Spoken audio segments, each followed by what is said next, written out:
ഈ കാണുന്ന ഷൂവിനെ എങ്ങനെ ഇങ്ങനെ മാറ്റാമെന്ന് നോക്കാം. അതിനായിട്ട് ആദ്യം ഫോട്ടോഷോപ്പിൽ നമുക്ക് വേണ്ട പടം ഇമ്പോർട്ട് ചെയ്യുക. അതിന്റെ ഒരു കോപ്പി എടുക്കുക. Always have backup. ഇനി ചെയ്യേണ്ട കാര്യം അഡ്ജസ്റ്റ്മെന്റ് ലെയറിൽ പോയിട്ട് എക്സ്പോഷർ സെലക്ട് ചെയ്തിട്ട് എക്സ്പോഷർ ജസ്റ്റ് ഒന്ന് കുറച്ച് കൊടുക്കുക. ഏകദേശം ഈ ഒരു റേഞ്ച് മതിയായിരിക്കും. അതിനുശേഷം ആ അഡ്ജസ്റ്റ്മെന്റ് ലെയർ ക്ലിപ്പിംഗ് മാസ്ക് ചെയ്ത് വെക്കുക. ഇനി ചെയ്യേണ്ട കാര്യം ഒരു ലെയർ ആഡ് ചെയ്തിട്ട് പെൻഡൂൾ ഉപയോഗിച്ചിട്ട് നമുക്ക് ഗ്ലോ ചെയ്യേണ്ട ഭാഗം ജസ്റ്റ് ഒന്ന് ട്രേസ് ചെയ്ത് കൊടുക്കുക. ഇവിടെ ഈ നൈക്കിന്റെ ലോഗോ ആണ് ട്രേസ് ചെയ്യാൻ പോകുന്നത്. പെൻഡൂളിന്റെ ഒരു ഡീറ്റെയിൽഡ് വീഡിയോ നമ്മൾ നമ്മുടെ ചാനലിൽ അപ്ലോഡ് ചെയ്തിട്ടുണ്ട്. അതെല്ലാവരും ചെക്ക്ഔട്ട് ചെയ്ത് നോക്കുക. പെൻഡൂൾ ഉപയോഗിച്ചിട്ട് നൈക്കിന്റെ ഷേപ്പിൽ നമ്മൾ ട്രേസ് ചെയ്തിട്ടുണ്ട്. ഇനി കൺട്രോൾ എൻ്റർ അടിക്കുമ്പോൾ ആ പാത്ത് സെലക്ട് ആവുന്നതാണ്. ഇനി ചെയ്യേണ്ട കാര്യം നമ്മുടെ ഫോർഗ്രൗണ്ട് കളർ, അതായത് നമുക്ക് ഏത് കളറാണോ ഇവിടെ ഗ്ലോ ആയിട്ട് വരേണ്ടത് ആ കളർ ഇവിടെ സെലക്ട് ചെയ്ത് കൊടുക്കുക. ഞാനിവിടെ ബ്ലൂ കളറാണ് സെലക്ട് ചെയ്തിരിക്കുന്നത്. നിങ്ങൾക്ക് ഏത് കളർ വേണമെങ്കിലും സെലക്ട് ചെയ്യാവുന്നതാണ്. ഓക്കെ, കളർ സെലക്ട് ചെയ്തതിനു ശേഷം കൺട്രോൾ ഡിലീറ്റ് അടിക്കുക. അപ്പോൾ നമ്മൾ വരച്ച ഷേപ്പിൽ കളർ ഫിൽ ആവുന്നതാണ്. കൺട്രോൾ ഡി അടിക്കുക. അപ്പോൾ സെലക്ഷൻ ഡീസെലക്ട് ആവുന്നതാണ്. ഇനി ചെയ്യേണ്ട കാര്യം നമ്മൾ ഏത് ലെയറിലാണോ ഗ്ലോ വരച്ചത് ആ ലെയറിൽ ഒരു ഔട്ടർ ഗ്ലോ സെലക്ട് ചെയ്ത് കൊടുക്കുക. എഫക്ട്സിൽ പോയിട്ട് ഔട്ടർ ഗ്ലോ സെലക്ട് ചെയ്ത് കൊടുക്കുക. ഔട്ടർ ഗ്ലോയുടെ കളറും നമ്മൾ ഏകദേശം ഒരു ബ്ലൂ ആക്കി വെക്കുക. ഇതിന്റെ ഒപ്പോസിറ്റ് ഒരു ശകലം മതി, ഒരുപാട് വേണ്ട.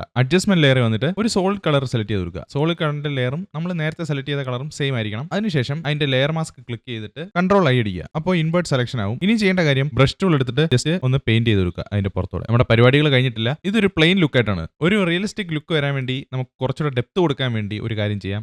നമ്മൾ ഗ്ലോ വരച്ച ലെയർ സെലക്ട് ചെയ്തിട്ട് അതിന്റെ തംബ്നെയിലിൽ കൺട്രോൾ ഹോൾഡ് ചെയ്ത് ഒന്ന് ക്ലിക്ക് ചെയ്യുക. ഇനി വൈറ്റ് കളർ ഫോർഗ്രൗണ്ട് ആക്കിയിട്ട് അതിന്റെ ഉള്ളിൽ കൂടെ ജസ്റ്റ് ഒന്ന് വരച്ചു കൊടുക്കും. ഒരുപാട് വേണ്ട, ശകലം മതി. ജസ്റ്റ് ആ ഒരു 3D ഫീൽ കിട്ടാൻ വേണ്ടി മാത്രം. ഇങ്ങനെ നിങ്ങൾക്ക് ബാക്കി ഏതൊക്കെ പാർട്ടാണോ ഗ്ലോ ചെയ്യേണ്ടത് അതെല്ലാം ഡ്രോ ചെയ്ത് കൊടുക്കാവുന്നതാണ്. അപ്പോൾ നമ്മൾ വീണ്ടും ഒരു വീഡിയോ ആയിട്ട് വരുന്നതാണ്. എല്ലാവർക്കും ബൈ.